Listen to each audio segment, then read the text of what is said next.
ইকুয়েডরকে উড়িয়ে দিল Argentina. What a match! টান টান উত্তেজনা, হাড্ডাহাড্ডি লড়াই। দর্শক, আজ সকালে ইকুয়েডরের বিপক্ষে কোপা আমেরিকার ফার্স্ট কোয়ার্টার ফাইনালে মুখোমুখি হয় বর্তমান ডিফেন্ডিং চ্যাম্পিয়ন আর্জেন্টিনা। দুর্দান্ত এই ম্যাচের শুরু থেকে একের পর এক আক্রমণ, কাউন্টার আক্রমণ। ম্যাচের শুরু থেকে আর্জেন্টিনাকে চেপে ধরে ইকুয়েডর, বেশ কয়েকবার সুযোগ তৈরি করে ম্যাচের শুরুতেই, কিন্তু এমিলিয়ানো মার্টিনেজের দারুণ এক সেভে শুরুতেই বেঁচে যায় আর্জেন্টিনা।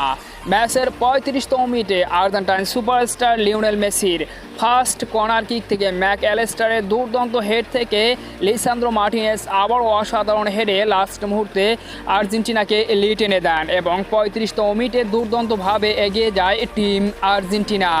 সেই গোলে লিড নিয়ে অর্ধাংশ পার করে আর্জেন্টিনা। দ্বিতীয় অর্ধে গোল করতে মরিয়া উভয় দল, একের পর এক আক্রমণ। যদিও 65তম মিনিটে পেনাল্টি থেকে সমতায় ফেরার সুযোগ ছিল ইকুয়েডরের, কিন্তু পেনাল্টি থেকে গোল করতে সক্ষম হয়নি ইকুয়েডর। পরিশেষে ম্যাচ এখন 70 মিনিট চলমান, এখনও আর্জেন্টিনা 1-0 গোলের লিডে এগিয়ে রয়েছে। তো সম্মানিত ভিউয়ার্স বন্ধুরা, আর্জেন্টিনা কি পারবে কোয়ার্টার ফাইনাল থেকে সেমিফাইনাল নিশ্চিত করতে? অবশ্যই কমেন্ট করে আপনার মতামত জানিয়ে দিবেন আমাদের কমেন্ট বক্সে।